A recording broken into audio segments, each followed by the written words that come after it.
In this video, I will talk about the communication between agents and which are the main properties of this communication. So as we see in the previous video, agents are based on knowledge. And so communication between agents are based on knowledge as well. So when an agent sends a message to another agent, we are not sending data between two processes. As before, we are not communicating to computers, but we are communicating to entities that are knowledge-based. So the communication is performed at that level, at the knowledge level. So the idea is that one agent can transfer some knowledge to another agent. And this knowledge could be beliefs, could be goals, and could be plans. So for instance, let's consider that the agent Bob wants to tell something to Alice. He wants that Alice knows his own preference about the temperature.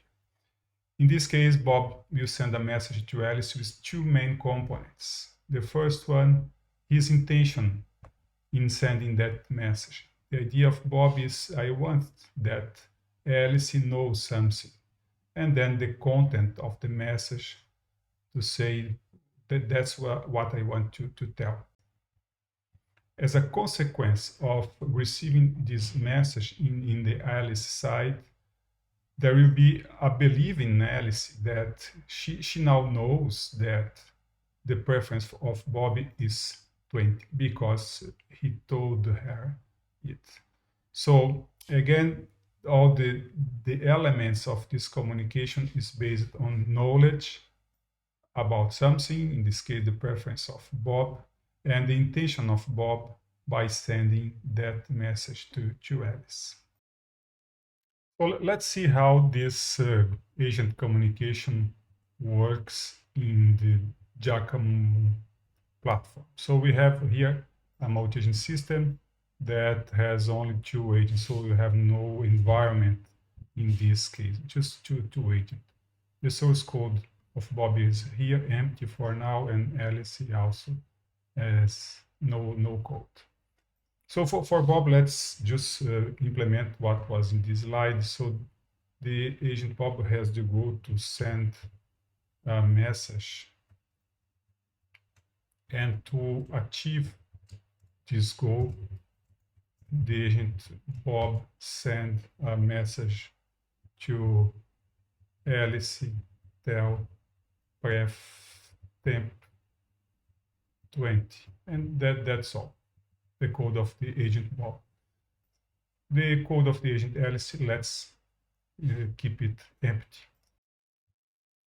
When we run the application, we do not see any output here, but Bob indeed had this goal and achieved this goal by sending a message to Alice.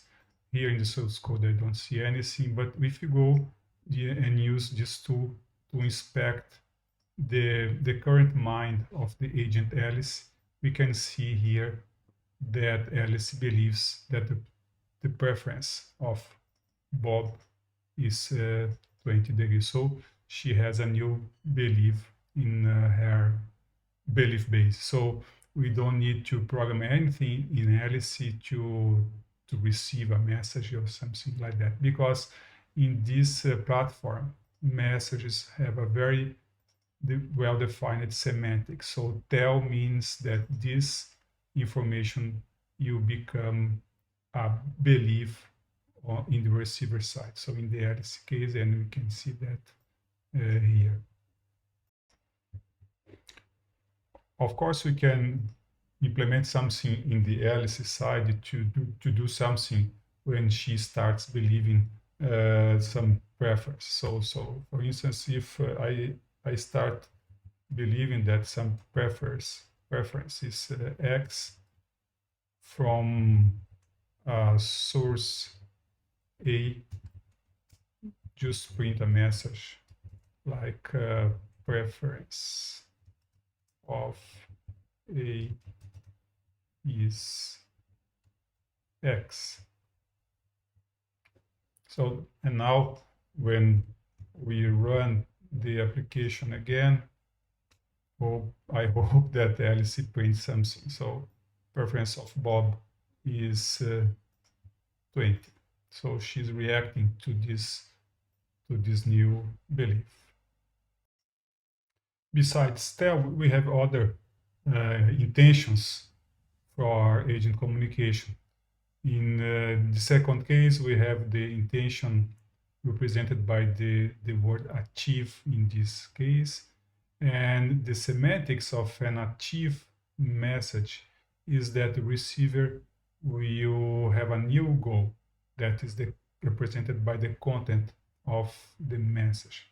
So in this case, if Bob sends a message of the intention achieve temp 20 to Alice, in the Alice side, we will have not a new belief as before, but now Alice has a new goal to set the temperature to 20 because Bob asked her to do so. So again, let's try to make some implementation using these achieve messages. So here again, I'm just changing achieve to tell for achieve temperature 20. So the content is predicate as before.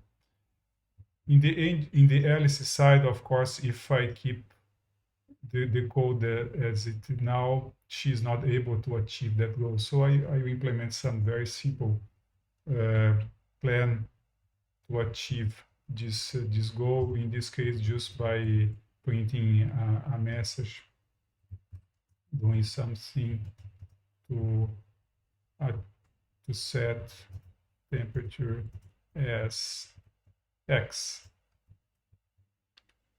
Then if I run the application again, we will see that Alice is doing something to achieve the temperature. So she's executing this plan. And if you look at the belief base of Alice, there is no beliefs related to the preference of Bob, because Bob is not saying that anymore. Bob is just asking Alice to do something. Of course, we can implement more clever plans like consider the source of the new goal and put some constraint here in order to avoid doing something for someone we don't like. For instance, in this case, that A is not equals Bob. So the Alice achieved that goal for anybody but Bob. In that case, when I execute the code, there will be an error because Alice has a goal for Bob, but has no plan for it. We can, of course, make two plans for this goal, one for Bob and another for another agent. So if A is Bob, so she just print something, I do not do this for Bob. And then if we execute the code, this second plan is selected for the goal. Of course, she can also send a message back to Bob to inform him about it. So send to A, in this case, that is Bob, tell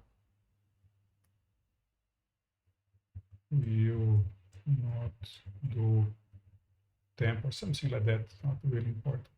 And then when I execute the application, Alice prints that message, and if we go and inspect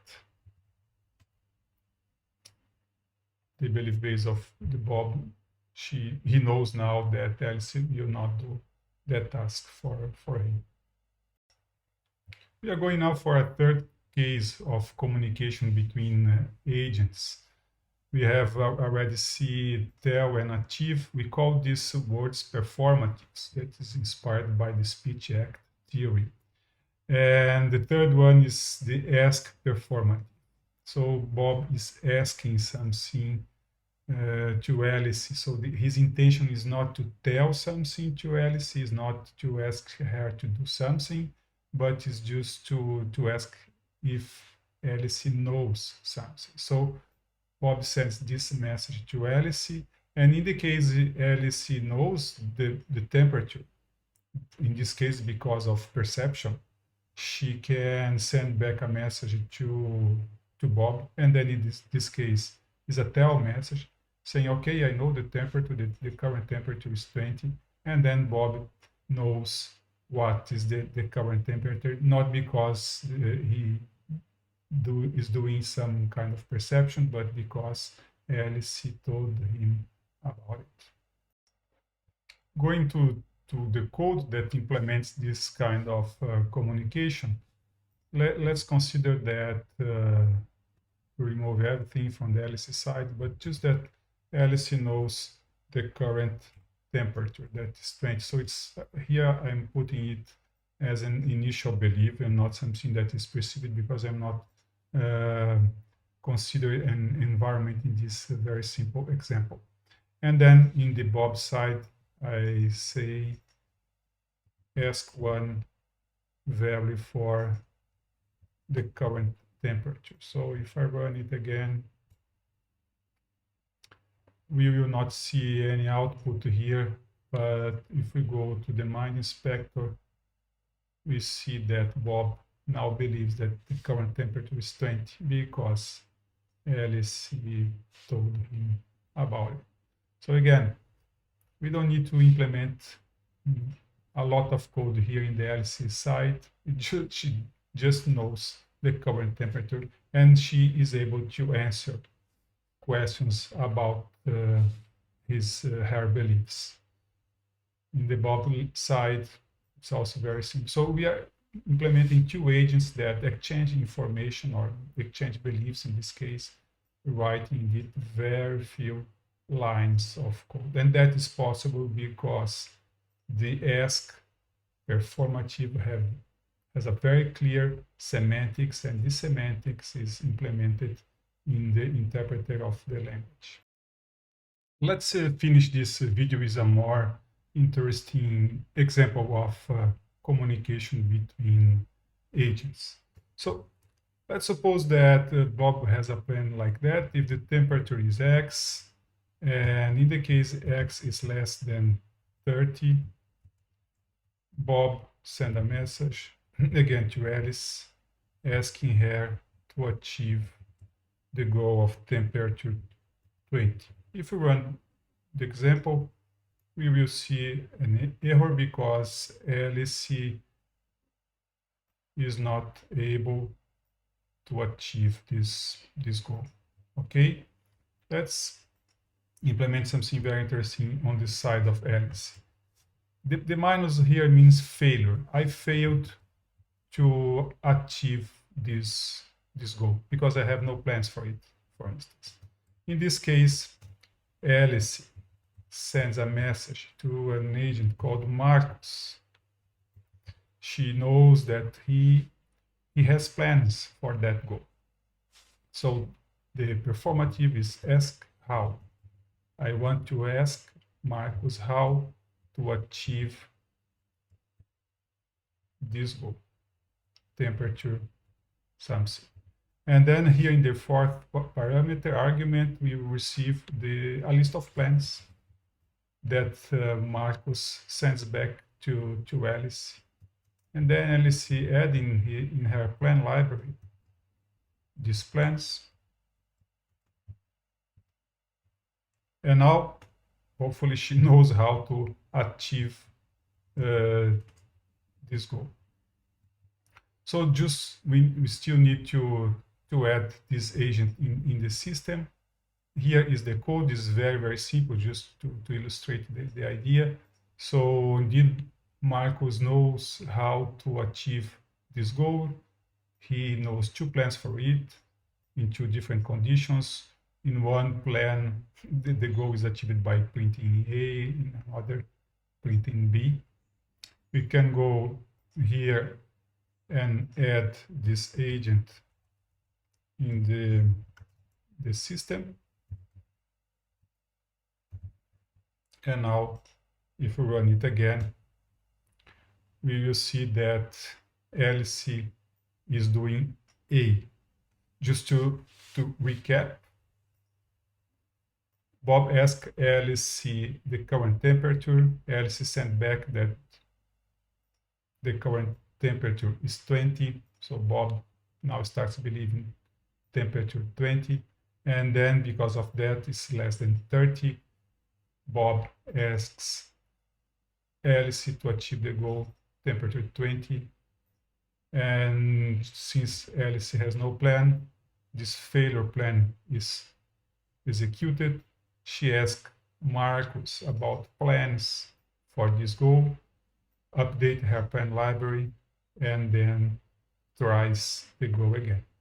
So in some sense, the everything in the knowledge base of the agent, I mean, beliefs, goals, and plans can be changed by means of communication. So agents can send messages to change the others' beliefs, goals, and plans. So all the mental state of the agent is subject to communication. And another very important aspect is that all these elements of the knowledge base can be changed by the agent itself or by the others if necessary.